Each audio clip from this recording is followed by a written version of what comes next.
Bubbles. Bubbles. Hello, everybody. Hello, hello. Hello, hello. Sorry if it's a little subdued today, but Saib is not feeling that well, so trying to make the So best. I think Bubbles is my favorite um daughter from the Powerpuff Girls. Yeah, Bubbles is really cute. She's very funny. Yeah. I man, they were gonna do a live action like grown up version where the girls were like in their like late teens or like early 20s or something like that. I read the script for that. It was terrible. Like I don't know what kind of like I don't know who it was. It was basically they watched the Archie series and they're like, oh, everybody's favorite like lovable redhead from the comic book world. And then they like turned it into a murder mystery. Like everybody's screwed up in like 1,000 different ways. Let's do that with this show. And it was like, oh my goodness, that is just like no, no, Oh please no, please yeah. no. No, no, no, no. I totally forgot they were making like a live action. I'm pretty sure that's abandoned now. Yeah. I don't Yeah. think they're because like it leaked out and it was so atrociously hated by pretty much everybody that I think they stopped doing it. Yeah. I kind of Let's hope at least. yeah, I did not hear anything after that. Hi, Scythe, welcome in. But yeah, that was really bad. I don't know why did they. I don't. Yeah, like the newer Powerpuff Girl animated show, um, is pretty Mm, bad in itself already. They don't need to add a right. live action to that. Yeah. All right. So first on the docket. So, hold on. Give me one second. Whoopsie daisy. Sorry. All right. So, Ubisoft, surprisingly, somehow made their Is situation even is even worse. stupider than when they originally started. Yep. Oh my. It is like I don't at this point, I said a couple weeks or months ago, however long it's been, that Ubisoft is probably the most they are literally insane. Like and I think that it was in back then I said it was sort of maybe like possibly it was intentional. Like they're trying to dip the stock so much that they can buy all the stock back and then like 2 years later come out and be like, oh, here's this amazing game that's the best game we've ever made. And then everybody goes, oh my goodness, they've changed, but actually it was a plan all along to slowly like buy all their stock back. Like there's been a couple movies made on this premise. um and like they're either trying so hard to tank the company, or again everybody that works there is just vapidly stupid idiots who do not understand anything about anything that they're doing at any time. Like it's just like you could not you'd have to be intentionally like this bad to try and like screw things up more, but they just seem to be doing it perfectly. I at this point I have no idea, no clue. It's insane. Yeah. I hope it is that because otherwise, the other alternatives just they're very incompetent and can't even function their own company, Right. and and they're just digging themselves into a deeper grave. But yeah, I really hope that they are. It is some weird back. Was it? It's not Backstreet. Backroom dealing stuff going on with was it stock prices and getting Yeah. ownership. Like I wish it was that, because at least at least there's some kind of like some rhyme or reason why they made the decisions that they made, you know? Yeah, some logical reason for it. Because again, if it's not logical, then we're looking at a situation that is going to end up destroying their company completely. And again, it's like, how and why would you even bother? But yeah, it's absolutely mental. I'm just absolutely floored by this. Now, I wanted to show a small clip featuring Asmongold about the current state of what's going on with Ubisoft. Yeah, because he had a perfect take on it. Oh yeah, he had a perfect take, as well as they went over like, sorry, I pressed a button and everything started messing up. It's got a schnitzel out of me. Let me adjust things. Don't mind me, I'm a professional. Help me, help me.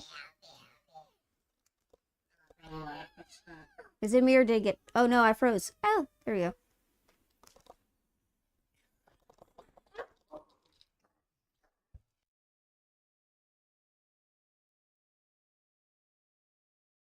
Did you see Ubisoft decided to release Assassin's Creed Shadows on the anniversary of one of Japan's most horrific terror events in their history? No. No, they did not. A bit of context, because this is literally the 5th time Ubisoft messed up portraying Japan. The katana and Yasuke's mask, or even the artwork from the game, doesn't it look exactly like the sword of Zoro, a character from One Piece? And then are those the exact same symbols? As it turns out, Yasuke is holding One Piece Zoro's sword. Then they sent out promotional material to Japanese streamers. Unfortunately, Ubisoft forgot that these people can actually read Japanese, and the streamers that received it were quick to point out how these strange symbols made no sense. Then they straight up yoinked national treasures, which were labelled as not allowed for commercial use, and promptly added them as assets in the game. Then they copied a World War II historic remnant, which is one of a kind, as a promotional asset. So we dropped a nuclear fucking bomb on them. This thing right here was still left standing. They're using a remnant of World War II. This last one was so bad they literally had to put out a full apology. And now, finally, they delayed the game to the day of literally the biggest post-World War II tragedy for Japan. I don't believe it. The sarin gas attack in Japan, perpetrated in the 20th of March, 1995. And when does Assassin's Creed come out now? The 20th of March, 2025. 30th anniversary. They just can't stop.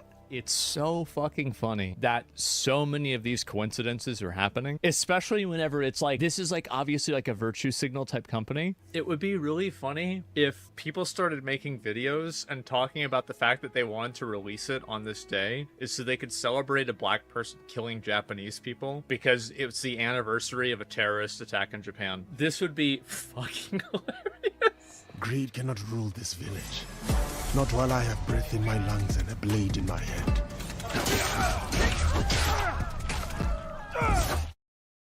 Yeah, it's not looking good. So I actually so I actually watch a lot of true crime videos and stuff on YouTube. And one of the incidences that has been talked about is that incident that they were talking, that the massacre, The Sarin attack. yeah, the terrorist attack. From what I understand, it was like based from a cult, a religious cult that wanted to like get their name out there, and you know, the government, like they were that totally anti-government The stuff. craziest, one of the craziest things about that attack is the guy who led that cult. He still has like hardcore followers who still believe that he's like, you know, this like perfect being and able to like do all the stuff that he claimed to, which is like, as far as cults go, it's pretty like ridiculously crazy. Like there's a lot of cults that believe some insane stuff, but this one like still has active followers, still is like very, very like high positive and stuff like that. Like it's not healthy, obviously, but yeah, it's like it's crazy. So there is like, again, to screw up at this level, this hard, this constantly, like you have to like just, I mean, you have to like just be completely incoherent as far as like being, able to like make logical choices. Because like you look at all the stuff that they've had, the One Piece sword. It's like, how that happened is they searched up samurai sword, Japan or something like that, and it was one of the first ones that popped up, and they're like, okay, just copy that one from the internet. And then with the fake Japanese writing, it's like, for a company that is employed so many so-called experts in the field, and they have all these resources and stuff like that, the ability to not like check your translation it's not only just like unprofessional, it's absolutely idiotic. Especially when you're sending it to people who speak that language, and you're like, hey, look at this cool thing that we did, and you're just, and then the people are like, what is this? Like, this doesn't even make sense. I'm pretty sure someone lied on their resume. Yeah. Oh yeah. Yeah. Well, I mean, that's again, that's the most charitable thing to do, because again, it's a matter of like, not spending any time to fact check anything, because even if you hired somebody who lied on their resume, and it was like, one of the artists or one of the it's got to pass through multiple team leads, and then like a whole bunch of other people have to check that. And again, if you're trying to make something and you're claiming that you're super inclusive, that you're that you really like, you go to the culture and you check things out, all this kind of stuff, it's like they didn't do any of these steps at all, like not any of them. So how do you screw up this much? You're either the just nobody cares at all at the company, or you have a bunch of people who think that the rules don't apply to them, or you have a company that's intentionally trying to tank themselves, like intentionally going out of their way to crash the company so that they can buy the stock back. And all of those things are insane when you get down and you kind of think about it, right? I mean, I'm just thinking about the state of Assassin's Creed Shadows, and I'm just thinking about like how it doesn't look polished at all. Like if you look at the gameplay trailers for Assassin's Creed Shadows, it's not polished at all. It looks glitchy. There are some NPCs that were frozen in place, and that was, you need to understand, what was in the trailer was the best that they had. That was the best footage that they had. And even that showed a lot of screws loose in the mechanics of the game.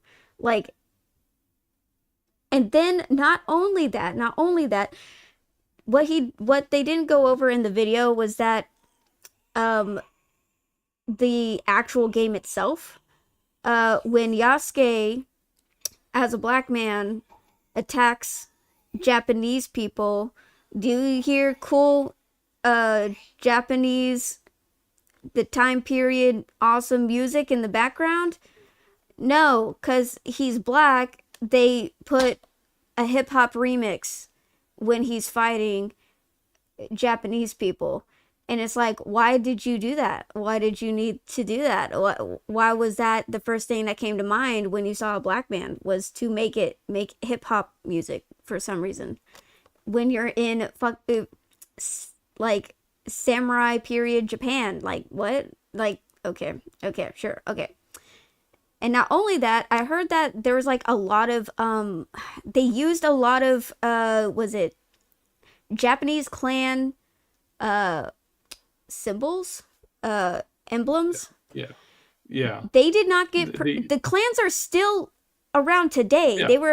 They're very prevalent clans back in their history, but they're still around today, and you're supposed to ask for permission to use their family emblems when you do like historical pieces like this. and they never asked permission to do that. And it's like, and they have like really strict copyright laws in Japan, so I don't know how that's gonna work, but it's definitely a really bad look. And not there's just a lot that Ubisoft has done. They also said that like during like this, was it the seasons in the game, didn't even match up with the culture of Japan. Like, I could be wrong, correct me, but I remember people saying that they were trying to sell rice during fall, and that's not when you pick rice. Rice is when during like the wet seasons or during like the spring seasons. I could be wrong. And then they're like sakura trees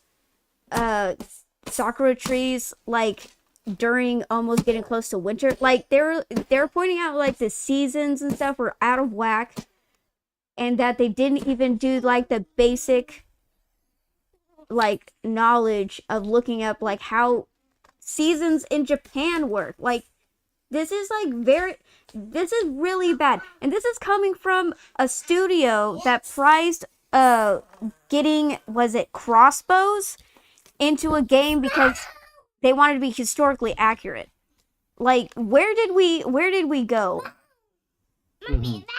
Well, Wow. so I think they've lost a lot of like their like core team over the few years, which is weird because I keep saying this, I keep hearing this, and then we look at new companies and we look at other companies, and like I don't know where all the skilled devs have gone. Like I can't find where, like, we've lost so many of them apparently. I have no idea like where they are, you know. And so that's kind of like weird, and it's definitely kind of like suspicious, right? Like it is honestly kind of weird. Part of me wonders if we don't have like, you know, vampires or something like that slowly eating all of the devs in the world, and they're starting with the smartest, best ones, and then they're kind of working their way down. Because at that point, that makes more logical sense than these companies putting out the garbage that they're putting out. It's like, because it's, but yeah, I don't know, because again, it's like like with the whole, like, you know, they used to pride themselves on this, but then you look at it today, you look at where they're at today, you look at what they're doing today, and again, it's just like it's so fake. You know, oh, we respect this culture. We respect this culture so much that we're going to change as much of it as we can to make it fit with something else. And we're going to do it in a way that is like super insulting. Like the fact that, like, and it's literally everything. It's from the, you know, the food, the items, the seasonal type things, to the door construction. There was a big hubbub about that, is that they had all these doors and all these like, Oh yeah, the ways. tatami mats, and like weren't And fashioned in the way that they were supposed to be fashioned, and yeah, and it was Chinese design, not Japanese design. Oh yeah, and they were talking And about how like lower station people were on the same dais as higher station people, and that's not how the hierarchy worked. Because like hierarchy was like a huge thing in Japan back then. I mean, it still is now. Still is. It still is Yeah, now, it's but it was crazy. really strict back then. Like you could lose your life for it. Like they were very strict about it. Because like their honor and disrespect was like a huge thing, and if you like were very disrespectful and going against those norms, yeah, you would lose your life over it. Yeah. So again, I don't really know where on the world, like where on earth is this stuff coming from? How are we at this point where all these problems have continually like developed? And yeah, and it's just this recurrent story. It's like every week we're seeing the same thing. So part of me wonders, you know, if this is just like this endemic thing that is infected so much of the development of video games, and you're just having these people that just, they either don't care, or they're literally attempting to burn stuff down, right? Like we're literally seeing, I saw today a couple reports of again more people being arrested for starting fires in LA. And it's like when the world's burning, there are some people who are just like, yes, yes, burn everything, burn everything, burn everything. And so you kind of have that mentality that it kind of shows up in a bunch of weird places all at once. So Yeah. yeah, it's really messed up, and I hope, really hope that things are not, that we're not losing like the majority of the industry, because that would be bad. I think the future is in indie hands, because the indie developers, they're trying, and you look at some of the games that have that have come out recently by single or single or double or like small team devs, and it's like this stuff is competing with the absolutely the highest thing that the modern AAA, massive stuff can actually give and can actually afford to do. Yeah. So that's very strange. It's kind of weird, but maybe it is just boils down to human nature, It right? also So it also is a good I was gonna say a good example, but it's also a good example to show that this they can't keep hiding behind the excuse that everybody is racist and everybody's sexist, because that's what we've seen for many years in the gaming landscape.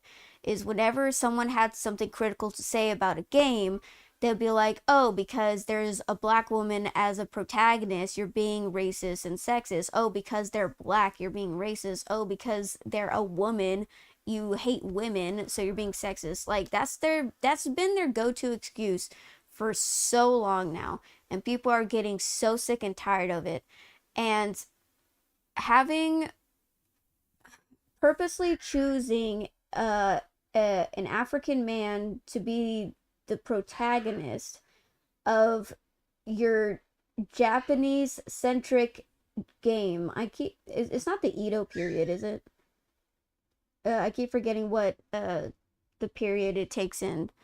But like I can't remember it off the top of my head, but yeah, yeah, you're right. there's different periods in Japan, in Hmm. Japanese history. But uh there's just I like you can see like everyone realize like it was so very blatant what they were trying to do. They only made Yasuke the main character of the Japanese centric Assassin's Creed, which people have been begging for ever since Assassin's Creed 1 or 2. They were like, please, can we get like Assassin's Creed ninjas? Like, can we please get it in like ancient Japan? Like, please. And people have been begging for it for years, and we finally get it, only to have the protagonist be an African man in Japan, and they perfectly set it to be the first black man to be there, and they're like I don't understand how their thought process came to this. Like, oh, like everyone was like, even Japanese people were talking about how Yasuke would have been an interesting figure to see and to talk to and interact with, but like actually playing as a historical figure, like that's never been done before in Assassin's Creed. It was just a very Yeah. weird it was a very weird stance to take, a very weird decision for them to make. Like I don't it's very blatant that they did this on purpose to get DEI points and diversity points and stuff like that. And now, I mean, there's nothing wrong with playing Nawe, Nawe. God damn it, I'm I don't know how you pronounce her name.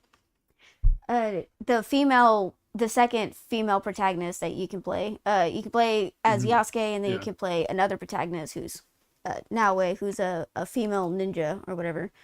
And even her existence is kind of like made up, because she's the daughter of a very famous ninja that actually existed in Japan. So she's a descendant from an actual historical figure, but history says he's only had sons. He's never had daughters. So it's like okay, so she's a totally fictional character in this. Like, don't get me wrong, like, all Assassin's Creed characters are fictional, but I don't know. It's just when you originally look at the plan that they originally had for Assassin's Creed Shadows, it actually made a lot more. It made way more sense, and actually sounded a lot more interesting. From what I understand, you were following an orphan monk. I don't know what his name that they had for him was. But he was an orphan who became a monk, and because of like tension of war between two factions, they ended up destroying his, I think they ended up destroying his shrine, and then he gets roped into being taught by one of Japan's most famous ninja, and turns out he's part of the Assassin's Brotherhood, and he teaches him how to be an assassin. And so he goes around, and then they figure out that the Jesuits were bringing over a artifact from that alien race. Yes, for those of you who's never heard of Assassin's Creed, yes, apparently aliens are a part of the Assassin's Creed lore. Like, there's this ancient alien civilization race that was so technologically advanced, but then they destroyed themselves, but you can find their pieces of their technology of ancient weapons all around the world. And the Assassin's Creed Brotherhood dedicate themselves to collecting pieces of those artifacts and keep it out of the hands of the Templars, which are, power hungry organization that wants to control the world. Which is, by the way, which is just really extremely disrespectful to the. I know people have been writing the Templars in weird ways for ages, but the Templars never did anything wrong. They never did any of this kind of stuff. They got framed by a king who was like, "Hey, I'm broke. I need money. I'll take all these guys' money." Yeah. Yeah. Thank you. Stop that. I appreciate that. Yeah. But, so it's like, yeah. Sorry. But it's basically in the original outline was that the Jesuits were bringing over an ancient piece of technology, which turned out to be a sword that was based off of the legend of Excalibur or something like that. There was other names that they attacked to it, but basically Damocles, Excalibur, a very famous sword from history. And one of the Japanese generals was gonna get his hands on it and get mind controlled or gets overwhelmed with the power of the sword, and he starts going crazy and starts killing people, and him doing that results in a war. And it was interesting because it does line up with the history of them prosecuting Christians or Catholics. I'm a little. It's been a while since I've seen Shogun, but they didn't tension between Western religion and Japanese culture. There was tension brewing between those two because obviously Japan was very isolationist, and they didn't like foreigners trying to push their beliefs and stuff onto their culture and stuff that they've maintained for many hundreds of years. So there's a lot of tension brewing between the two factions. And if I remember correctly, I think they originally planned the Jesuits to be part of the Templar Order, and that they were trying to take over Japan. Sengoku Japan. I could be wrong, because it's been a while since I read the outline. This is just me going off of memory. But yeah, the Japanese general ends up getting the sword, getting overrun with power, and he starts massacring the Jesuits. So basically the Templar Order's plans kind of backfired against them. But originally the story sounded so freaking good, and I can't believe that they decided not to do that. And I was like, why? It's just a waste, dude. It's just a waste. Just because they wanted to use Yasuke, who was like a lot of historians say there's not really much to even say about Yasuke because they just knew he was there, but he wasn't that big, didn't really play that big of a part. I don't know. It's just definitely something I guess some people would want to debate about it, but I don't know. Japanese historians didn't write a lot about his history, so we don't really know much about him, to be perfectly honest. Honestly, literally, they said that you can fill Yasuke's history in one paragraph. That's not a lot of words. Like, that's not a lot of info. All we know is that God, it's been a while since I talked about Yasuke and Ubisoft. I literally remembered most of the history that it was based off of. Now I barely even remember what the guy's name was that he served under. It's not interesting content. So, like, it really isn't. It's like, yeah, they've incorporated him into other anime and stuff like that, but those are all fictional. Those were very fictional. They were like very stylized, very different, and when you take a little bit of liberties with when you're creating a story like that. But with this, they're trying to like say, and I remember when they came out originally, and they were like, this is all true 100%. Like this guy was like basically like a King Arthur type, right? And then he supposedly like saved the realm. And turns out the guy who wrote all that actually was citing himself because he was looping what he was talking about in articles to stuff that he was writing on Wikipedia. And he was tying them back and creating this self-fulfilled like little loop story that he was creating, which is really messed up because that is so many levels of wrong there. But yeah. And then I saw his interview with an actual Japanese historian, and he was talking about his book, and she was like, yeah, I read your book, and it's pretty much historical fiction because it's not even based off of anything. It's just he literally even said that he was just filling in the gaps of what history didn't put down for Yasuke. And I was like, so that's just fan fiction at that point, right? Like, because you're just making stuff up at that point. Like, there's no evidence to prove what your story is saying. Like, yeah. Like an actual Japanese historian says that it's false. You unintentionally say that it's also fiction. So it's like, then it's fiction. Why? And then Ubisoft still didn't make their case when they blatantly went on stage to advertise their game. And they said that Yasuke was an actual historical figure, that he was like the first like black samurai or something like that.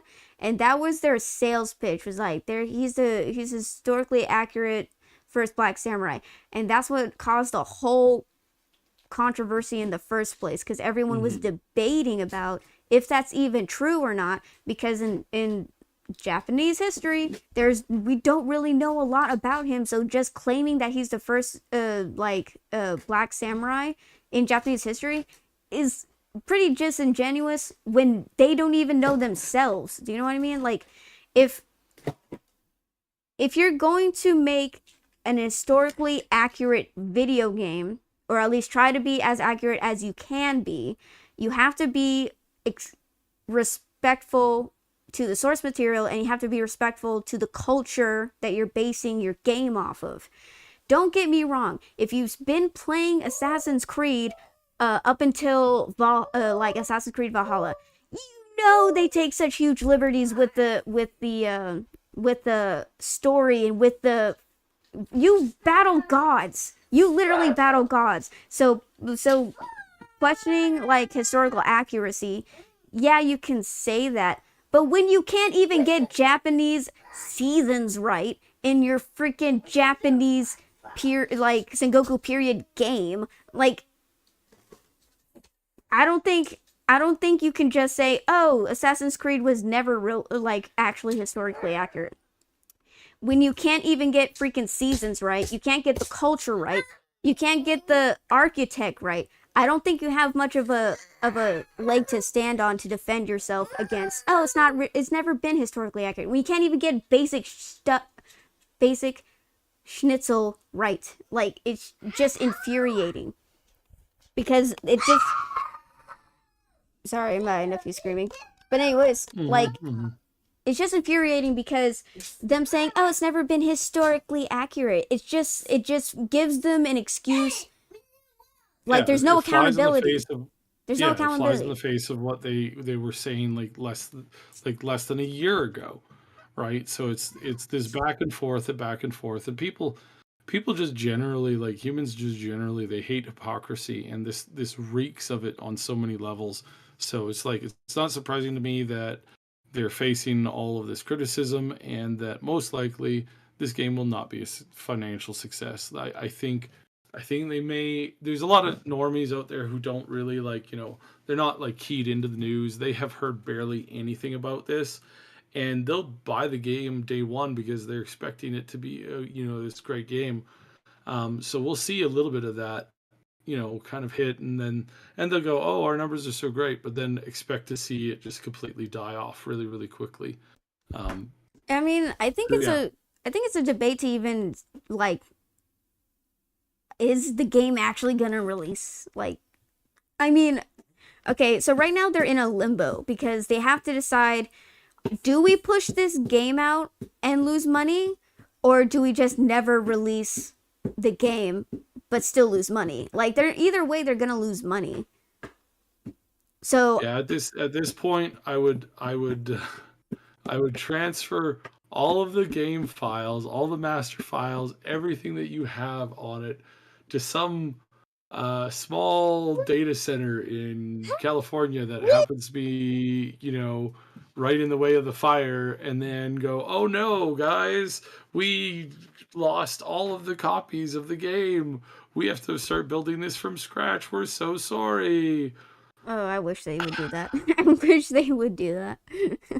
Because at this point, they'd make more money making an insurance claim off of the work they did than actually probably selling the game. And I say that with sort of a big maybe, because again, the number of people who are not informed, who aren't, they get informed when this stuff happens when they're watching it or playing it themselves, because they weren't paying attention to the news at all.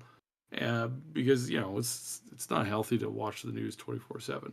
But that's what I think. Anyways, like, Ubisoft, they're screwed. They have really, really just kind of like lined themselves up for complete and total failure. Yeah. The writing's been on the wall for many years. It's just Assassin's Creed Shadow was the straw that broke the camel's back. The quality of their games have been regressing a lot for the last couple of years, and you can really tell by the gameplay, the graphics, they've been reusing assets. The quality has been going down for years, and Assassin's Creed Shadows was just the product of a company that's given up on creating actual good games. But as a person who doesn't understand business, I think for Ubisoft, it would be more, in order for them to save more of their reputation, it'd be better of them to just cut the game off and write it off as a loss and don't actually put it out, because the moment they put it out, it's going to sink their reputation even further than it already has.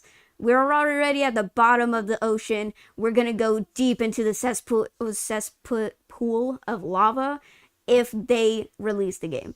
So just stop at the bottom of the ocean, all right? We don't need to go any further than this, Ubisoft. Don't push it out. Just save yourself time and the heartache, and have people gloat at you, but having them gloat at you would be better than them dragging you through even deeper down into the pits of hell the moment you release the game. Like, let's be honest here.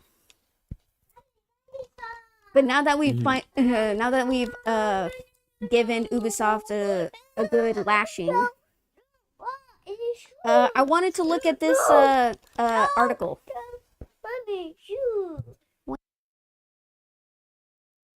Now, Marvel Rivals' first month revenue shows Sony should continue to pursue live service on PS5 and PC. NetEase has a golden goose on its hands.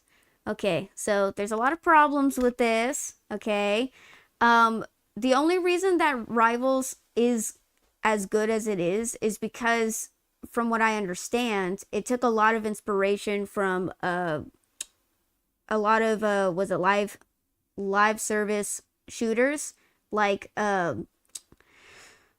Team Force 2, I think it's called. Team Force 2, Overwatch. No, Fortress 2, yeah. Team Fortress 2, sorry. I don't play it much, but I hear people talk about it all the time. So Team Fortress 2, Overwatch, Fortnite, they took the best of those live service shooters, and they made, obviously really good mechanics to play for each of these Marvel characters. And they made a really fun game. I've heard some criticisms about the maps, but honestly, I'd rather have, because they said that the maps were too small and that the halls are like kind of narrow. And in my opinion, I don't think there's anything wrong with that, because Overwatch maps are really big and it's kind of hard to hit your targets, especially when they're freaking Black Widow, or not Black Widow, Widowmaker. And Widowmaker freaking one-shots you from a tiny little dot in the distance, which is bullshit in my opinion. But yeah, I really prefer the Marvel Rival maps, because everyone's in close quarters and you're literally fighting for your life in some cases. But I also noticed that environments, you can destroy the environments around you, which apparently was a thing that people asked for in Overwatch 2, but wait, who made Overwatch 2? That's Activision Blizzard. Yeah. And so you had the complete and total failure of the Overwatch brand under Activision. They turned Overwatch 1 into Overwatch 2, promised a whole bunch of like PvE content, then backtracked and said it's too hard, we can't make it, which is completely stupid. Because they're like, oh, we were going to give talent trees to each hero, but that just made each hero like super immortal and or like cause all these issues with balance and stuff. It's like, first of all, if you're trying to build a game for perfect balance, you're an idiot. Yeah. Like you genuinely are. The best you can do is kind of a rock paper scissors thing. Yeah. And if you're playing on a team that has, they've got 5 scissors and you've got 5, papers, well, probably should take a couple rocks. So just that's the way it's supposed to go. And then there were things like I could have fixed the Overwatch 2 thing. It's like immediately it's like don't create talent trees for all of the individual heroes. They're already heroes. They already got their full kits. Thing that they should have done for PvE content was give you a character creator to make whatever you want, and then give you the access to all of the tools from the existing heroes that you then leveled up to their full power. That would have cut the process of like making all of those kinds of designs. You take the best from them, you cut down your work by like 95%. Wow. You give that stuff to the custom character, and then you take all the cosmetics and stuff like that, and you break down what you can as individual pieces from all these various outfits and stuff like that, and then you build this like ability for you to like customize your own character with them. It's like, again, it's like the most simplest solution, but instead of actively, pursuing the solution to this, to how to make the game what people wanted, they just immediately gave up because the leadership, the direction, everything going on over at that team was just run by people who didn't know what they were doing, didn't have basic game experience like at all. Because again, it's like a basic game experience is you look at a problem and you find a solution. They didn't find a solution, they just gave up. Yeah. And whether that comes down to budgeting problems or the leadership team, anywhere between the Bobby Kotick at the time, which he is like one of the worst things to ever happen to gaming ever, and then all of the team leads, so from the upper leadership all the way down to the team leads, there was just like everybody dropped the ball all at once, and nobody was looking for actual solutions. They were looking for how to make this stuff look good on a spreadsheet to give towards investors, and then that was it. And this probably will affect NetEase at some point too, like 100%. Like NetEase is built on the same kind of like structure that Bobby Kotick built Activision Blizzard on in its latter that ended up collapsing and making them sell off to Microsoft. So NetEase is on that path somewhere. How far along that path and then how close they are to collapse, like we don't really know. But they built the same things. Like they're doing the right things because they realize that you get profit from doing this stuff. And this is very true. Yet NetEase is really good at looking at the situation going, oh, hey, man, we're making so much money if we just make characters that people like and make gameplay that people like. But they're still fairly predatory when it comes to the microtransactions. So if they ever lose focus of the, hey, let's make sure that we have a game that people want to play, and they start relying too much heavily on the microtransactions, and then they kick out anybody who questions that, going, hey, no, we need to make good gameplay. That'll be the exact same steps that Activision Blizzard went down at some point. Yeah. So NetEase is not like they've created a golden goose, but they're not the savior of the gaming industry. Neither is Tencent, neither is Sony, because this stuff, they barely managed to kind of luck into it. And even when this game came out, I've got a lot of contacts in the gaming industry, and so many of them were saying the exact same thing, is that there was so much pressure on them to immediately scale back the sexiness on some of the characters, to immediately remove some of the outfits, there was somebody who internally from Sony who was like pressuring them to bring in some of the characters from Concord, even though they're not even the same universe. Like everybody who hears that just slaps their head and goes, what kind of insane crazy person does that? No. An insane crazy person who's in the C-suite at Sony. These are the people who the majority of the Sony C-suite don't know what they're doing at all. And they've been driving Sony into the wall for the last 5-6 years because they just don't understand the market. They're not the original Japanese leadership. They're leadership based out of California.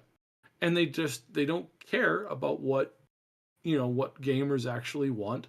It's how we ended up with Concord. It's like the idiots who designed, not designed, but they were in on, watching the design process of Concord every step of the way, were sitting there shaking their heads going, yes, this is great. Oh my goodness, this is wonderful. Oh, this is the future of Sony. And then you had Marvel Rivals over here on the side where they were working on stuff and trying to make things work. And they were completely ignored. And because they were ignored, that's how they were able to get away with this stuff. Sort of like how EA kind of accidentally managed to make a few good games over the last half decade, is because they were so busy looking elsewhere in the company, trying to do all this, inane garbage. You mean Fallen Order and Jedi Survivor? Yeah. Those games. Also, the one live shooter thingy that they have, it's they fell into that because nobody was paying attention to what the company was actually doing, and they were on a list of hey, this company's pointless. They're not making the stuff that we want. They're not making the things that's going to make us money. Hey, let's focus in on Dragon Age Inquisition, because that's going to be our biggest seller in the future. That was when it was supposed to be entirely based off of microtransactions. It was a live service. There was no story. It was all supposed to be these characters. Imagine playing Dragon Age, but the Veilguard.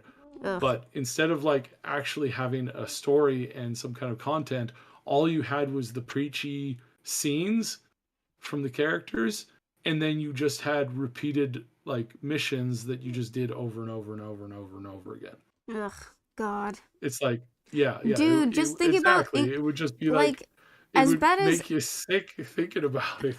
as bad as Veilguard would have been with all the live service stuff, Inquisition is also Inquisition is like where you would go to see like this is what would happen to Veilguard if you let them do the live service, because there's so many collecting missions and side missions that detract from the main mission. There are too many. I know, Bubba's. Sorry, my nephew's upset. I might have to skedaddle for a second. But yeah, like Inquisition was riddled with a lot of side missions and stuff you had to complete in order to do the main missions. Like you had to do the side missions in order to complete the main mission. Mm-hmm. But yeah, like I don't know why they think that just because Rivals is doing well, oh, we need to go even further into live service. And it's like, no, you're not understanding why this game works and why all previous other live services failed. Like, we're just gonna have more live services that are going to fail because you keep freaking misunderstanding what makes Rivals good. And now I have to skedaddle for a second. I'll be right back. Yeah, so and then one of the things that is very funny is the newest skin that they had for is it Sue Storm? No. I might be wrong. It's for the obviously it's for the it's for the Invisible Girl, right? From the Fantastic Four. And you know, she's got this skin that's like really good. I want to say that carefully. It's a really good skin. It looks great. It looks fantastic. And lots of people are buying it for obvious reasons.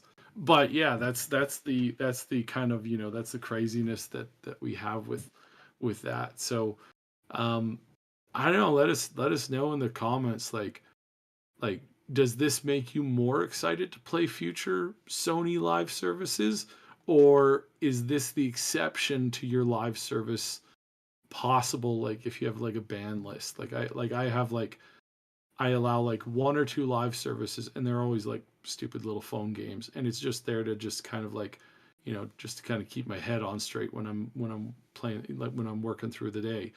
But it's like, you know, do you have a list? Do you have like 20 live service games, you know, installed on your computer at the exact moment that you're looking at it? It's like, is that a thing that's going to actually happen? Or do we have what is, I think we're going to run into this like wall of content that's not very, you know, it's not very good at all. It's kind of like everybody kind of hates it, but they're putting up with it just because, you know, that's the thing. That's the only thing that's available right now. So that's kind of the big question I would have. And I think Rivals is like, it is genuinely good. Like they've really focused on the gameplay. They've really focused on other stuff. I like the fact that they're doing the visuals and they're saying, screw everybody who, you know, wants us to make a list of characters from Concord. We're going to make characters that people actually like. And I've you know, long listeners to the show will know that I have been saying this ever since Cliff Belinsky made Lawbreakers. It's like, even before that, because it was Battleborn, right? Battleborn way back in the day. Battleborn came out and it flopped when compared to Overwatch at the time. Why did it flop? Because the characters were it wasn't so much that they were bad. Characters in Battleborn were they're kind of like all over the place. It's some like if you got a bunch of like very creative like 7-year-olds to draw characters that were like superheroes, but not close to any superhero they had ever seen before. That's kind of what you get. There were like clockwork. There's this clockwork guy. There were like this one guy with wings and like it's like yeah, sure, very interesting. Big mix of random characters from I think it was connected to the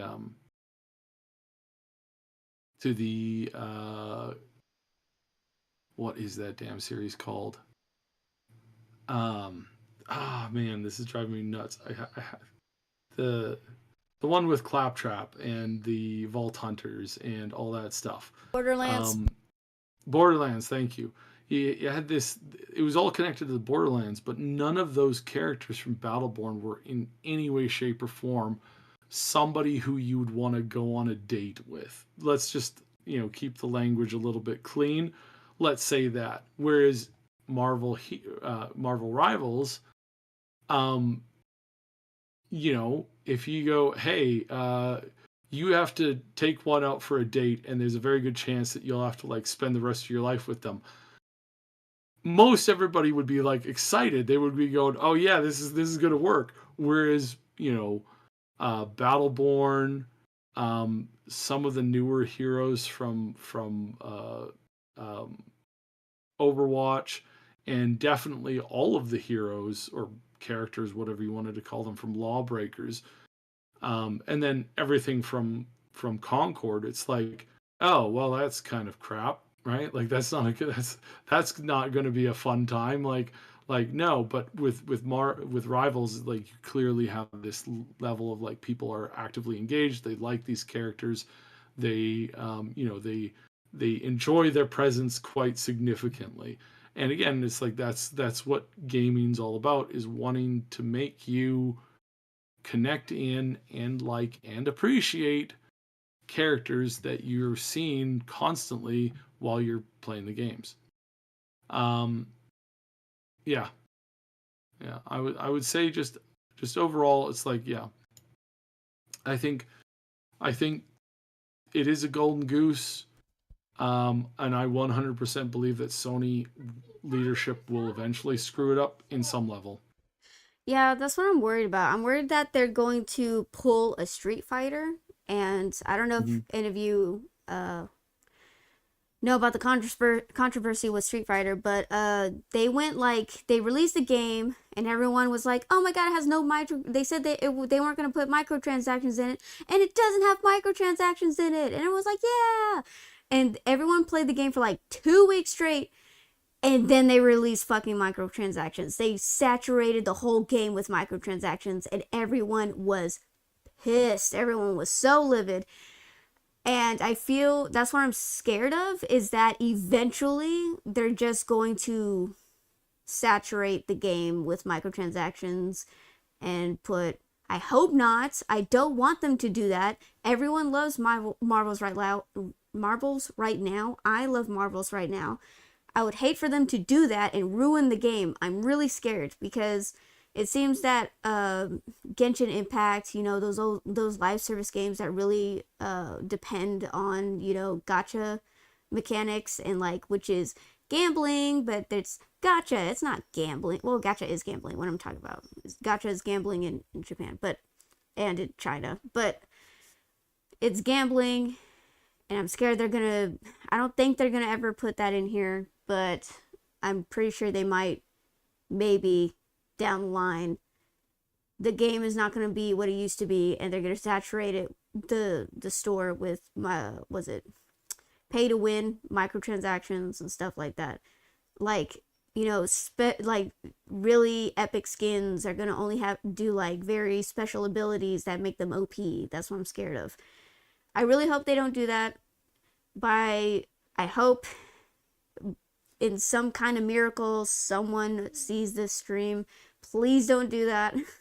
Please keep the game. Try to add, instead of trying to nerf characters and stuff like that, try thinking of new ways to add new characters, because from what I understand, Marvel's has a butt ton of heroes and villains, because I feel like we don't have enough villains. We need more villains.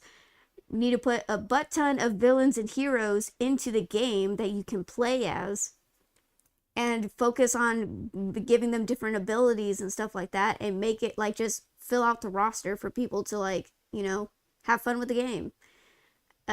Also, people are complaining about like there's more strategists, duelists, and not enough tanks or whatever. Like, I don't really know the difference, but people are complaining that there's more like duelists than like healers or whatever. That might be something that they need to work on. I also heard that they're like trying to balance out character abilities with like Cloak and Dagger, and they nerfed Jeff, poor Jeff. Poor Jeff, the little shark puppy. Aw, they nerfed Jeff because he was a little OP, and I think when he had his ultimate is he can like in a certain radius he can swallow players in his radius. He can swallow them whole and then like spit them out over the edge of a map. I think they nerfed it to the point where like if you get swallowed by Jeff, you have a certain amount of time to like beat him up inside his mouth. Like you have a certain amount of time to beat him up. Makes more sense. Before he spits you out over the map. I thought when I originally was playing the game, I thought I could do that, but no, it turns out you weren't allowed. Like you weren't doing any damage to him fighting if you if he swallows you whole. So now you can actually do damage to him, and everyone's like, "Oh, poor Jeff," because he's gonna get so killed before he can even like spit anyone out over the edge. But yeah, poor Jeff, he got nerfed. But yeah, they're still trying to figure out balancing issues and stuff when it comes to characters. Honestly, I didn't really care about it, about Jeff, you know, you're not being able to do damage to Jeff when he swallows you. Them making it now you can do damage, that's awesome, but originally I don't think him not taking damage while he's gonna spit you out, I didn't really see anything wrong with that. Like, he was a healer and he did damage, but the worst that he can do was swallow you. But that wasn't the main, like, he wasn't a main concern. Like, you just needed to be careful of him swallowing you. That's it. So them nerfing that, like, I don't really care that they did that, but cool that they did. But in my opinion, I didn't think it was like a necessary thing to do, but whatever. That's just me. But I mean, it also depends. Like, it's going to be interesting to see what we get with some of the other heroes that may or may not be coming. It would be very interesting to see some of them. Absolutely, he gets it. yeah, exactly. I can't wait for the Human Torch to get into the game. I'm excited for that. For no particular reason, but yeah, I'm really excited. Yeah, for no particular reason. Mm-hmm. Dude, do you want to talk about the Malice skin for Invisible Girl or Visible Woman? I did while you were away. It's Oh. it is very interesting for interesting reasons. Now, there's a little controversy with that because everyone was like, "Oh my god!" Oh yeah, of course, right? Gooner bait. It's Gooner bait, guys.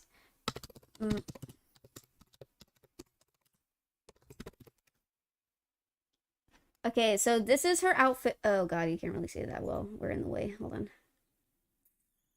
Open new tab.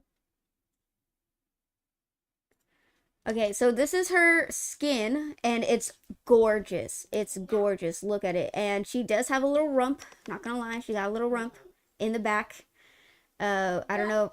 I'm pretty sure I can't show it, but don't show it too much. But yeah, not because gorgeous. I don't want to, but yeah. But no, she is, and it's really well done. And I think it's like, I would like to see more of this kind of like Mad Maxy kind of like hero skins. Like, that would be kind of cool. So yeah, I approve of anybody doing like out of the ordinary skins. the thing, yeah, I mean, don't get me wrong, I do like that it really changes up the character's look, because Invisible Woman is like normally a really smart, nice lady, and then now she's just like really badass looking. But the thing is that when someone said that, this is inappropriate, this is, sexualizing women, and that an actual comic book, enthusiast was like, the Malice outfit is actually a lot more worse and sexualized in the comics. So this is literally tame compared to what was in the comics. And I was like, yeah, it's just like, if only they knew, but they're not real nerds, let's be honest here. They just like to complain about everything. Yeah, see? Like, yeah, her outfit was a lot more revealing than what they have in ooh, wait, is that Storm? I really like that cape. That looks really cool. Mm-hmm. Mm-hmm. But yeah, I'm her just outfits were a lot it's more. too bad that we're not gonna get Beatriz del Costa. I'm probably butchering that pronunciation. I'm not very good with Spanish. My apologies. Known as Fire from the DC universe. It's like that would be interesting. That would be very interesting.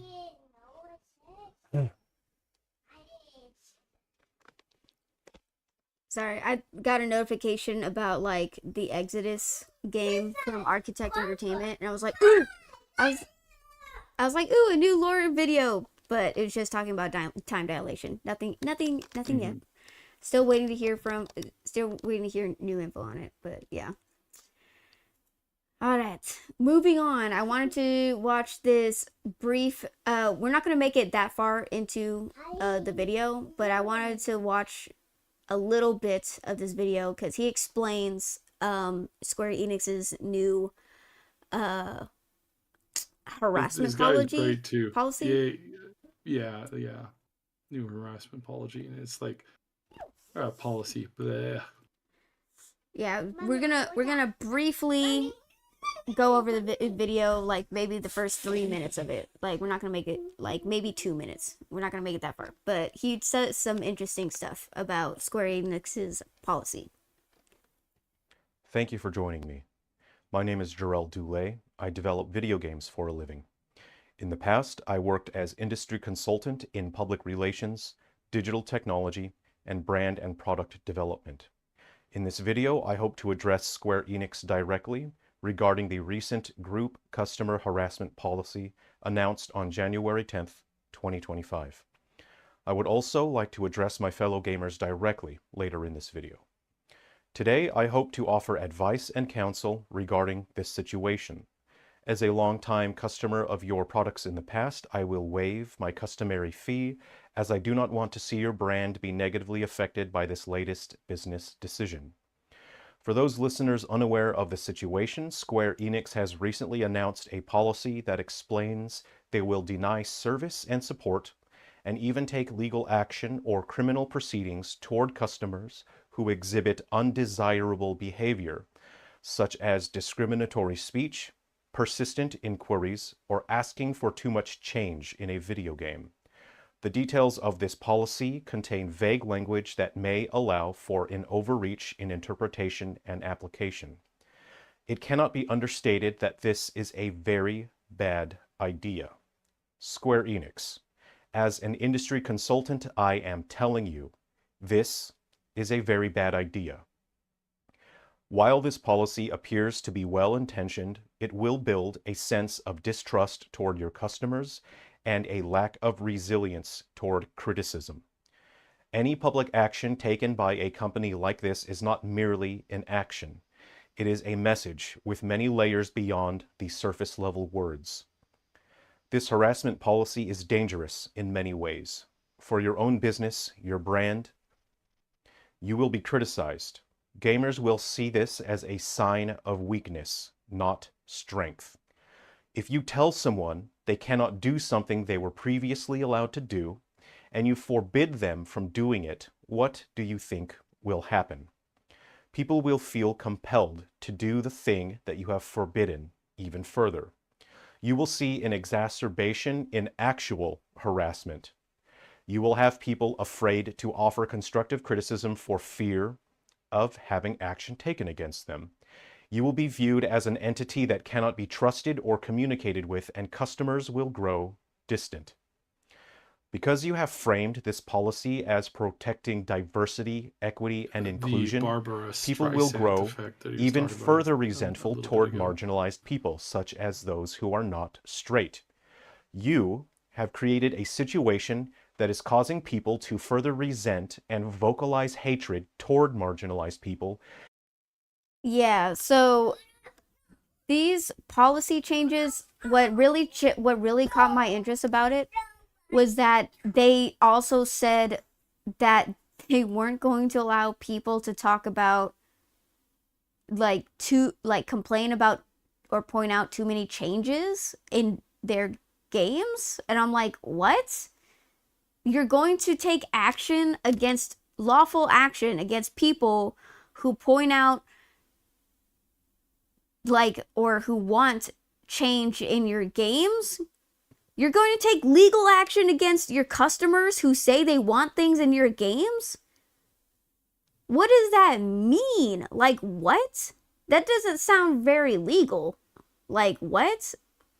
I feel like it's the last death throes of a company that is on the edge of losing. And Square Enix has made a lot of really big mistakes recently.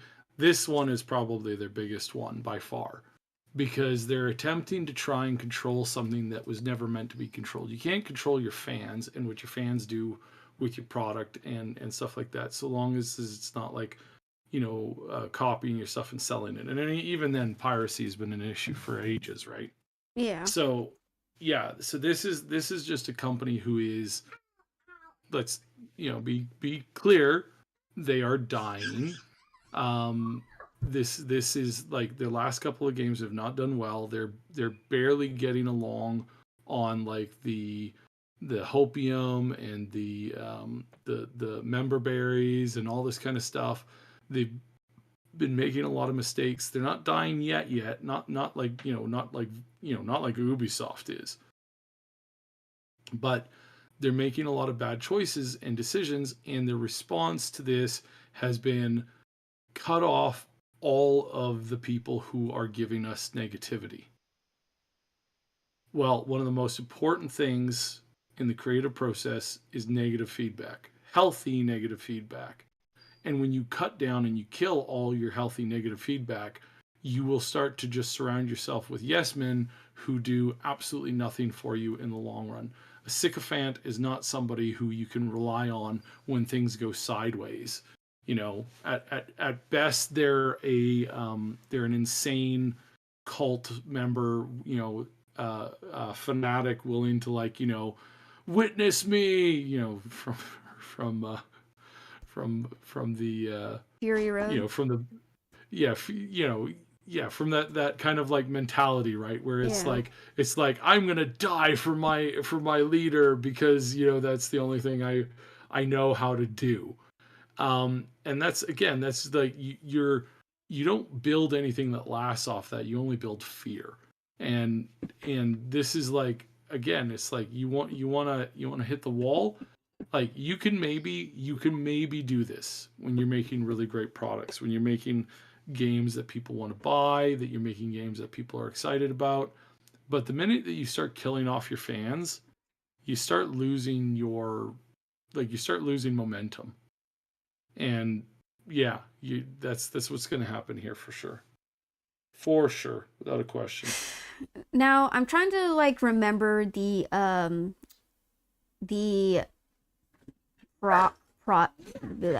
games that Square Enix has made. I was gonna say production list, and I'm I don't think that's the right way to say this, but I'm trying to think of all the games that they worked on, and they made the Final Fantasy franchise, right? Mm-hmm. The remakes and all of that. And I'm trying to understand why they would make a policy like this, and I guess we can look at their newest game that came out. Well, they also worked on the on Final Fantasy VII Rebirth, right? Mm-hmm. But they also worked on Final Fantasy 16. There's so many Final Fantasy games, guys. I think Final Fantasy 16. Yeah, that's the one.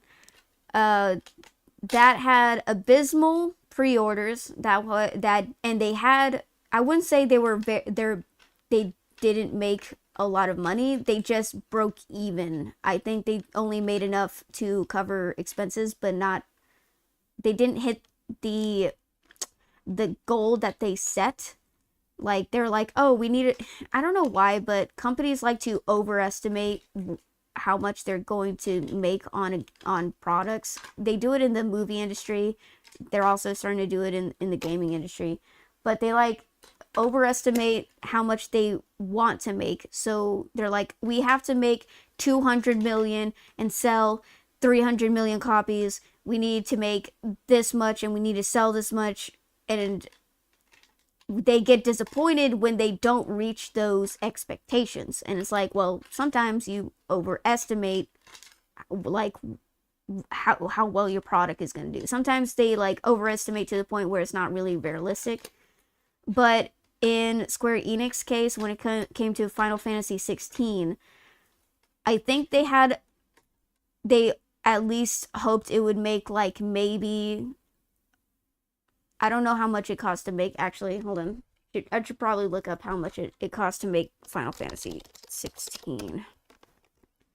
It was a lot of money. How much did it cost to make? And it sucks because I'm a huge fan of like a lot of their like core games, like the whole Mana series. I've covered that on the channel. Like I like those games. Those games are good. And it's not the individual directors that are killing the studio right now with these crazy moronic decisions. Final Fantasy VII Rebirth did cost approximately 200 million to make overall. That was Rebirth. Rebirth is the more recent, and then before that it was Final Fantasy 16. And the pre-orders for 16 were not good. And honestly, for Rebirth, I did not hear any talk about like pre-order estimations or if it even did well. Like, I heard nothing. Yeah, and the fact that it took them, so the original was released in June 22nd of 2023, and then the Windows, the PC version came out in September of 2024. And I really don't think that the game was ported over very well. Like, it was ported over okay. It's not like a nightmare story like you have with some other games out there. But it's like they didn't really add a ton of new content. They could have done a lot of things, and then you kind of lose that. And again, if you look at like what are their games that are really, really just blowing it out of the water, and it's like, well, games like Octopath Traveler, right? Not games like Forspoken, because that was one of theirs, and it's like. And they have like they're really kind of doubling down on the Dragon Quest series, and the Dragon Quest, it's like they're doing the remake 1 and 2, then they're coming out with Dragon Quest 12. They're supposedly coming out with a Kingdom Hearts 4. We'll see if that ever happens. Oh God, it's like. I'm trying to understand why they would implement these strange new policies, and I think it's because they got a lot of backlash for Final Fantasy 16 and for Final Fantasy 7 Rebirth. And Forspoken, I forgot that they made that. Oh God. Yep. Yeah. And I think in the company they may have reached a breaking point where they're like, okay, well, we're not going to take any type of criticism, and the threat of taking lawful action will probably stop the complaints and the haters and stuff. But it's like, I don't think you can do that. They've never heard of Barbara Streisand, right? Like never once. Like, you can have that policy, but I don't think you can legally be justified in taking lawful action against them. Like, don't get me wrong, maybe if it was like it was real, discrimination and stuff going on in your games, then yeah, you could probably have a stance to take. But you don't want people to talk about changes in the game, and you don't want people to talk about you making changes in the game. That makes no sense to me. Like, you're not going to listen at all to what your customers want and what they look forward to in your games. Like, that's so stupid. And this is why gaming as a whole is failing as an industry, because For the big boys, yeah. yeah, because for the big boys, they're like, we set the precedent of what is a good game and what is a bad game. We have actual technology and geniuses to tell us what the projection numbers of what's going to make a successful game and what's going to make a failing game. You plebs don't understand the effort and work that goes into making these games. So you guys don't know what you want. We, as the companies who make these games, understand better than the gamers, like what the gamers want to see in the market. It's ridiculous. They don't even play games, bro. Usually back in the day, companies had a healthy appreciation for video games and what they were making because they were gamers. Nowadays, it's all just corporate a-holes who doesn't even know what a controller is and doesn't even know how to work a controller. And they're the ones who are running these companies and making these decisions. It's like, if you don't even know how to play a game, then why are you in charge of making games? That makes no sense. Yeah.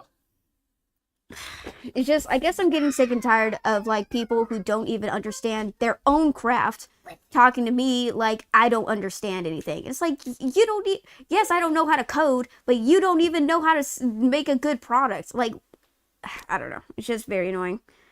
Lil Tay, hi Schmack. Hello Schmack, welcome in. In the future, AI will be able to do all the programming.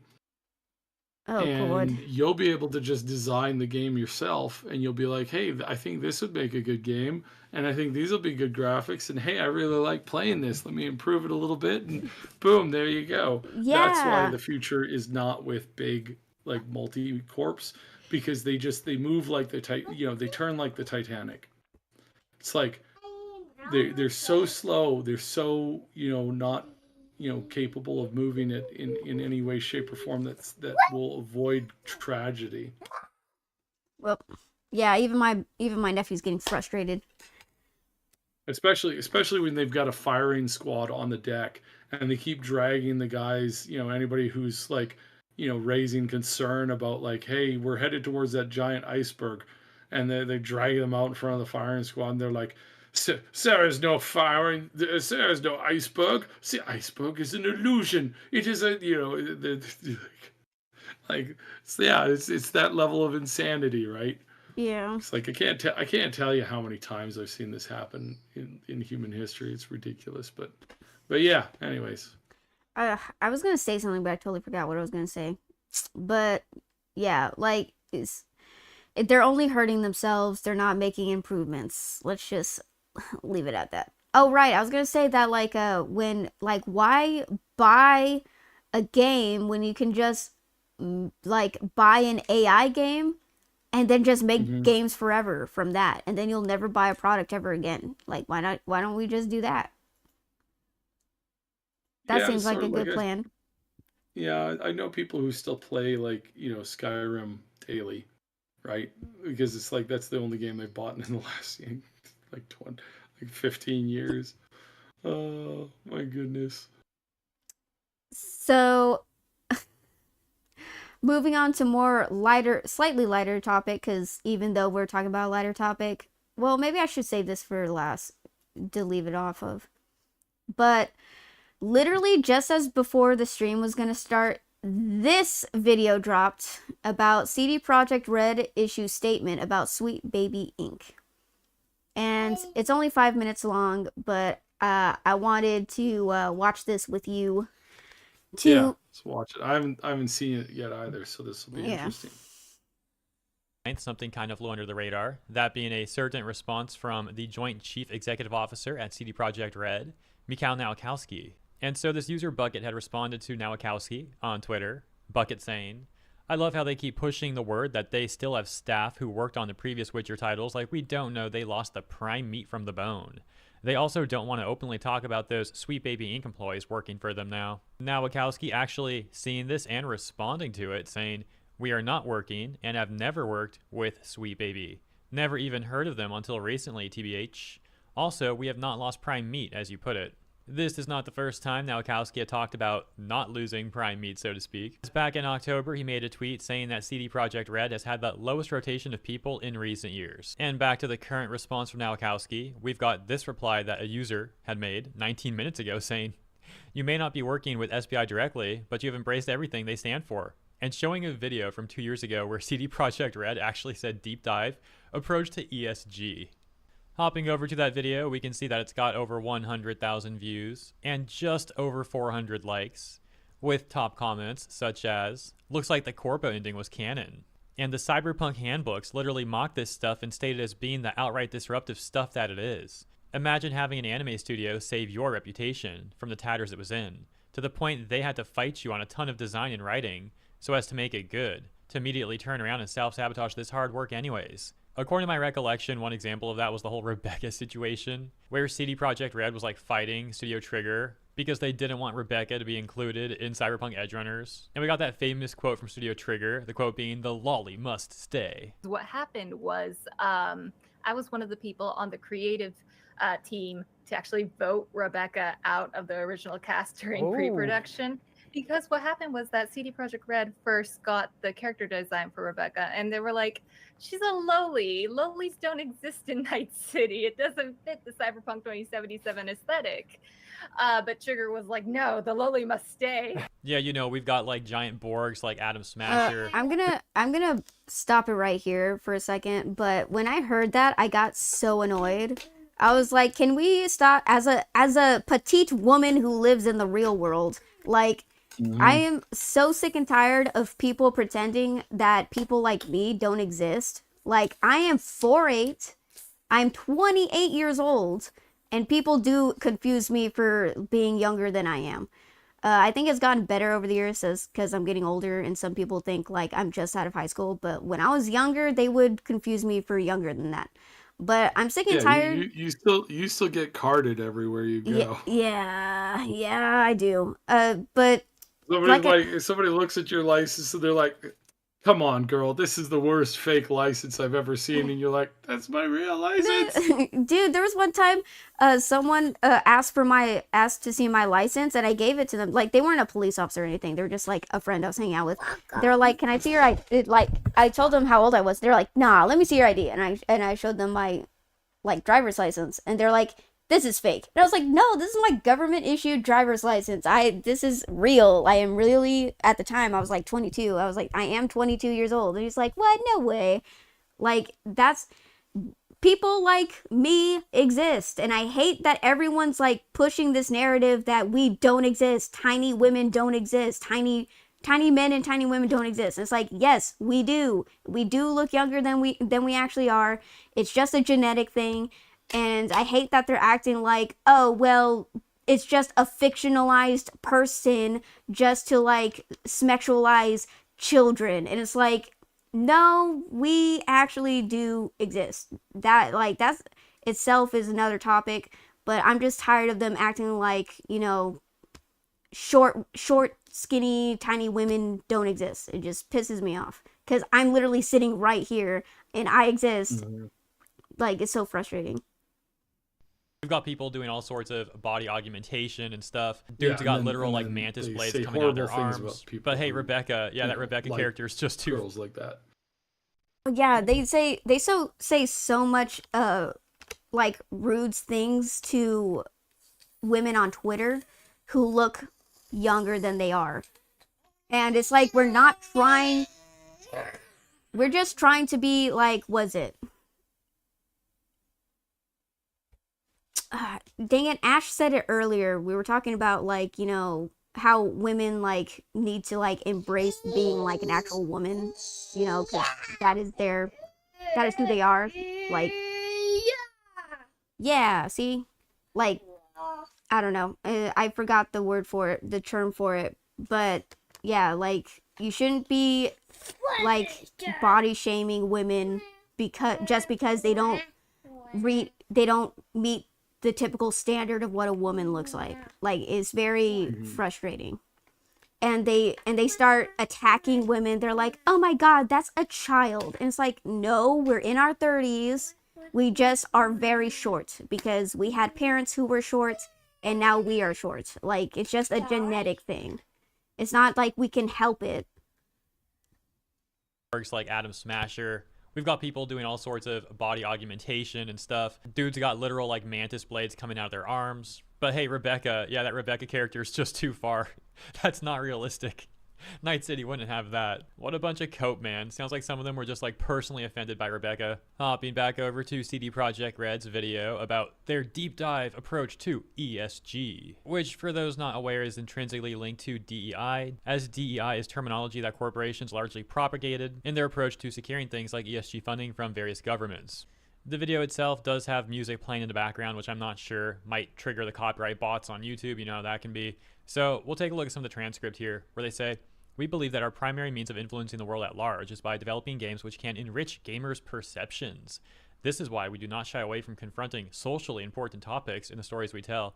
Our games depict social inequalities, the various paths people take through life, and the problems they face. We want to make sure that the characters populating the worlds we create represent a diverse set of mindsets, social groups, and backgrounds. Presumably that section is what led to the other top comment there that was on screen earlier that reads, the goal is now to enrich my perception through important social topics.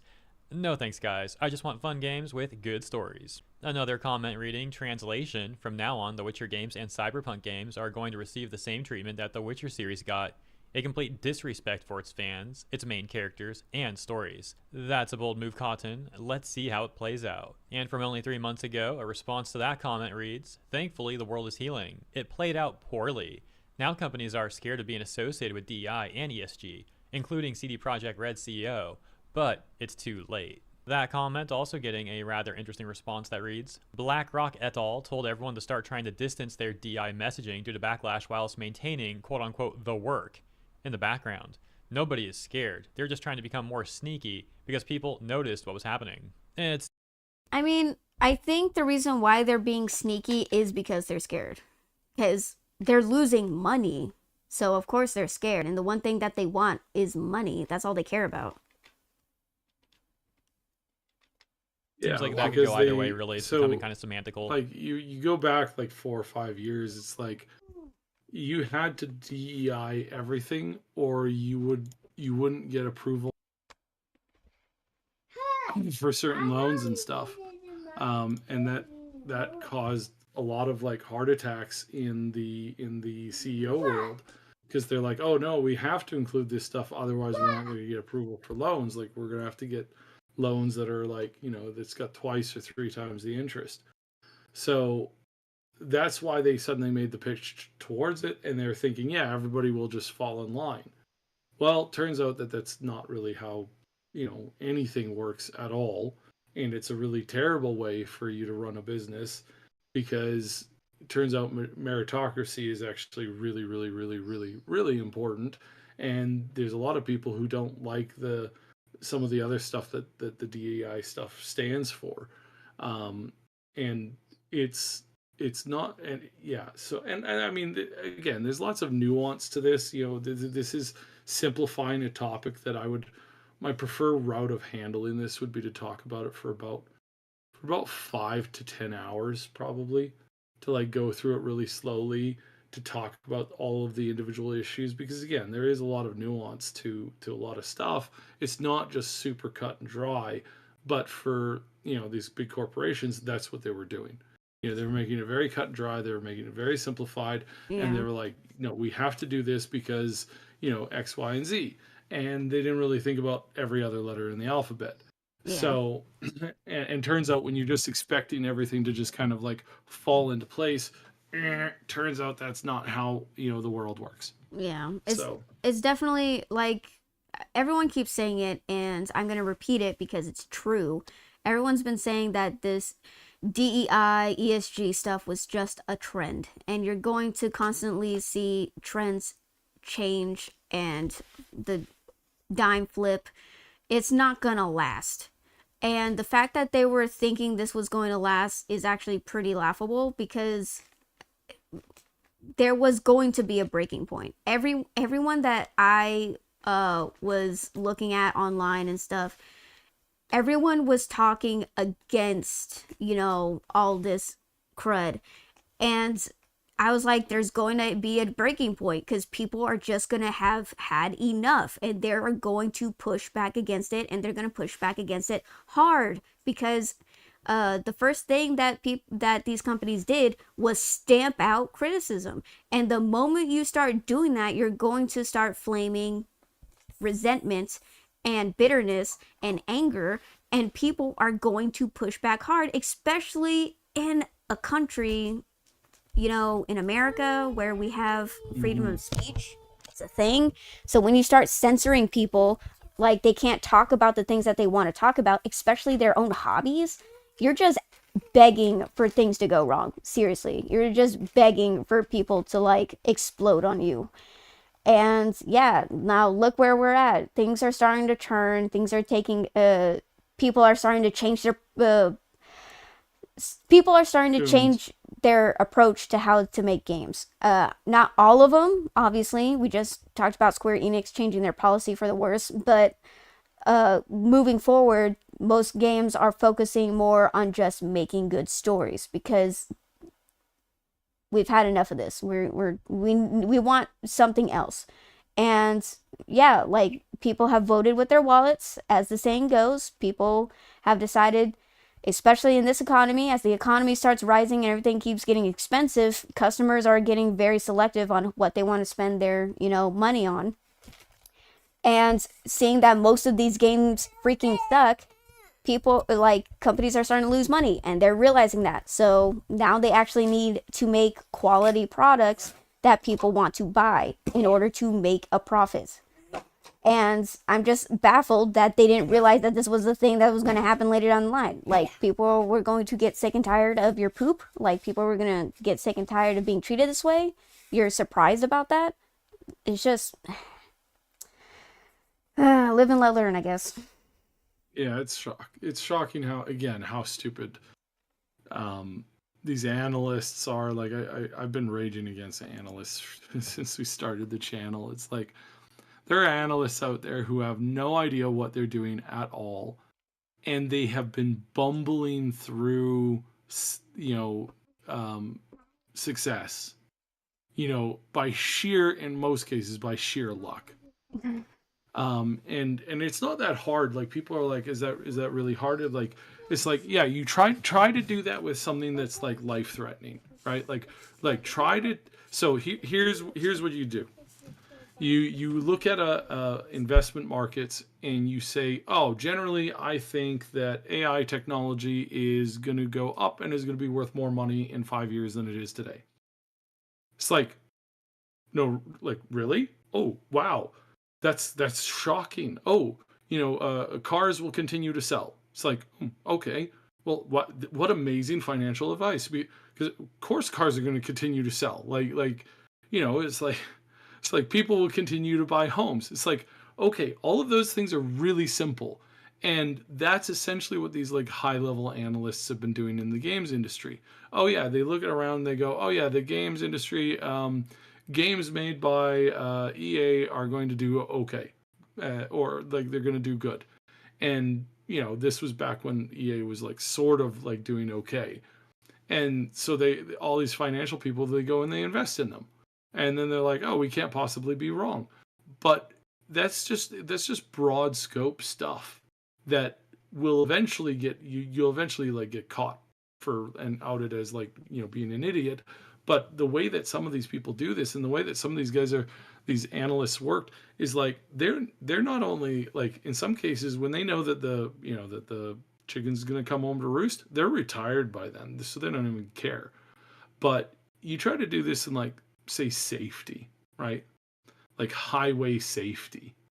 yeah, we have this brand new bright approach of we're gonna remove the separation lines between lanes and let everything just flow freely. It's like, okay, accidents just went through the roof and 65 people died. It's like that kind of thing, which is what, if those same analysts were to like move over into an industry where everything actually mattered like extremely, so they wouldn't have jobs anymore. They would probably be in jail for like giving like advice that was so bad that, oh yeah, no, you don't need concrete and reinforced steel to make a bridge. You can make that out of plywood and bricks.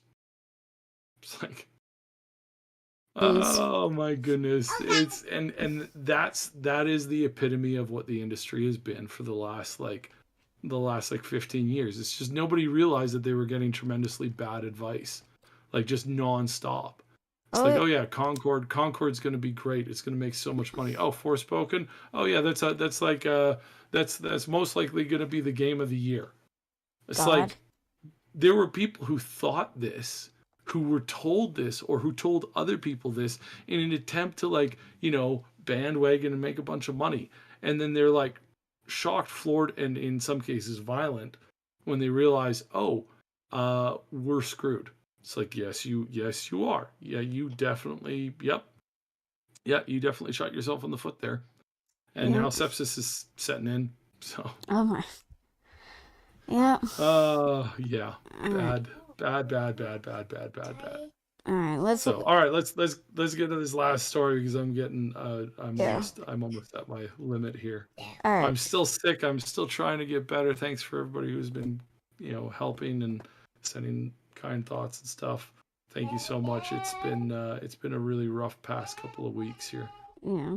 There's a couple more stuff that he mentions in the video, so we only have a minute left, and then briefly talk about the next story, and then we'll be done.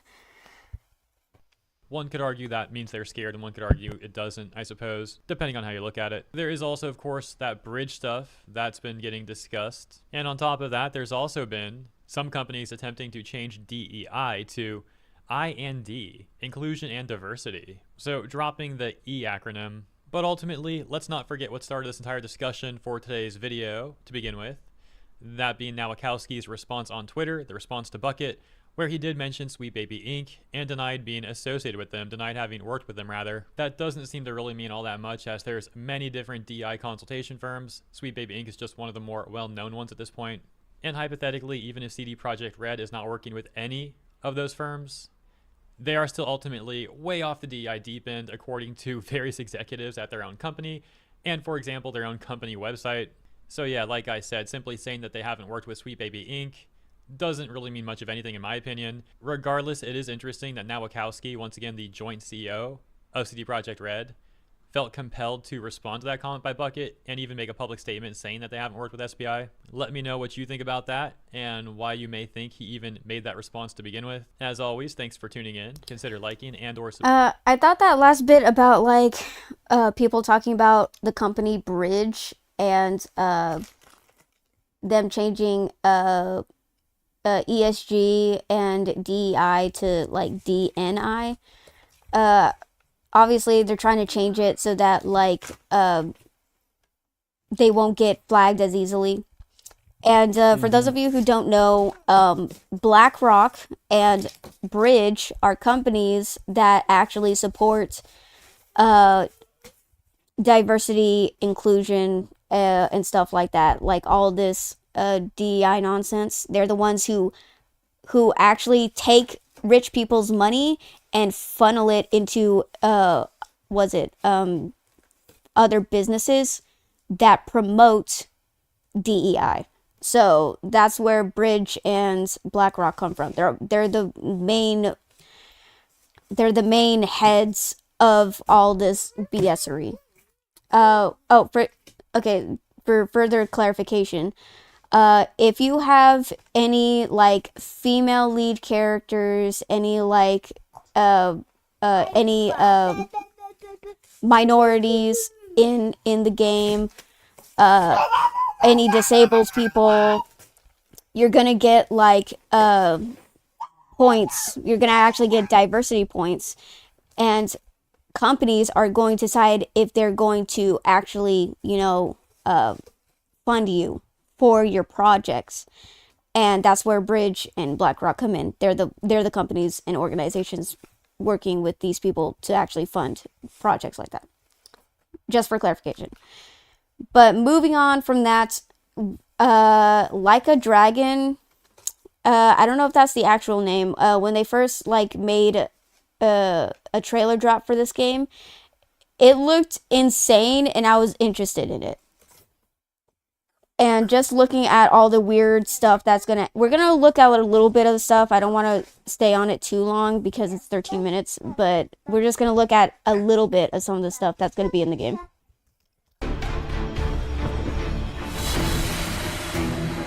Ahoy, Captain! Today we're going to explore some of the finer points of playing pirate in Like a Dragon, Pirate Yakuza in Hawaii. With its brutal buccaneer brawls, one-of-a-kind crew building, and exhilarating naval combat, prepare yourself for an over-the-top high-seas adventure for the modern-day privateer, helmed by you, the one-eyed ex-Yakuza, Captain Majima. So hoist the sails. We're on the hunt for scurvy dogs and legendary treasure.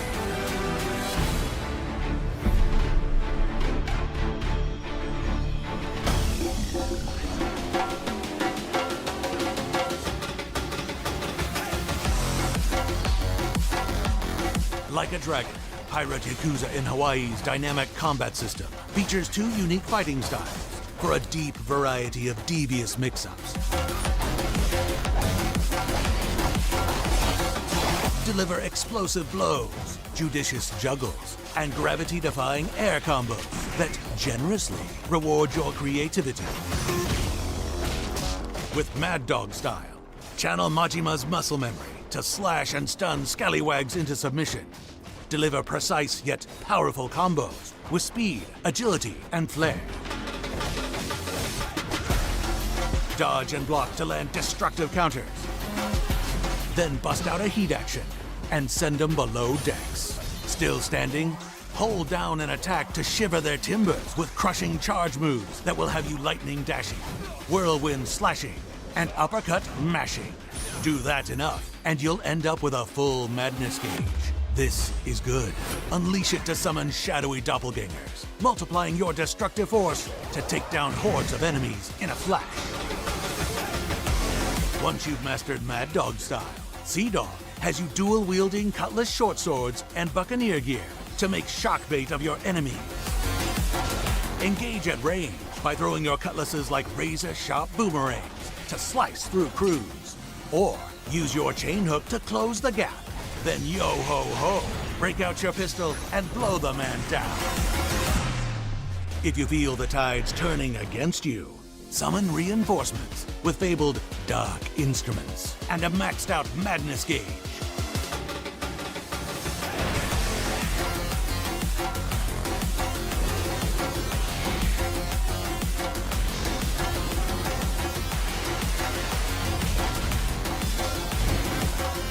Let the dogs off the leash, and the steel really starts singing.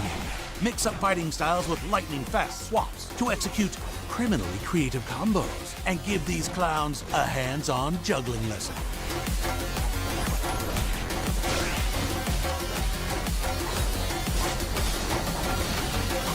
And in defiance of rules and gravity, take the fight to the air with Majima's electric jump, a whole new dimension of destruction.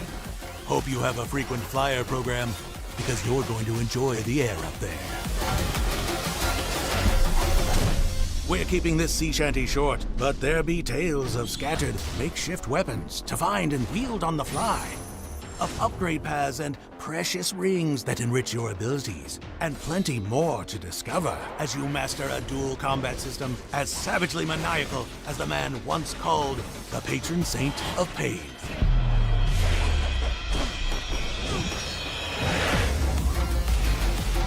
The twin fists of Mad Dog and Sea Dog. Simple to pick up, deep as the Dude, this game looks so crazy, and this is just a gameplay. But later on, it shows that you can actually pilot a ship, and you can like choose who you have on your crew. It looks So insane.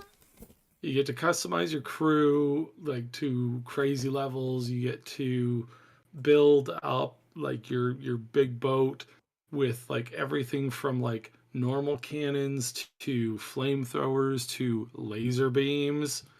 Um, the combat, everything about this game looks amazingly fun. This is basically just a hyper modded version of one of the previous games. And I look at this and I go, wait a second, they were able to make this amazing ship game with all these cool mechanics and all these cool fight stuff and like separate combat systems for like when you're inside the boat, outside the boat. And then you look at what Ubisoft with their Skull and Bones for over a decade trying to make something. And you're just like, wow. But yeah. How bad do you have to be at your job? Right? Apparently. It's like, that's what I think about, and it's shocking. I am absolutely floored by this. When I saw this trailer initially come out the other day, I was like, wow. I kind of figured somebody would like outdo Ubisoft, but this is just like, this is taking it to like 10 levels beyond.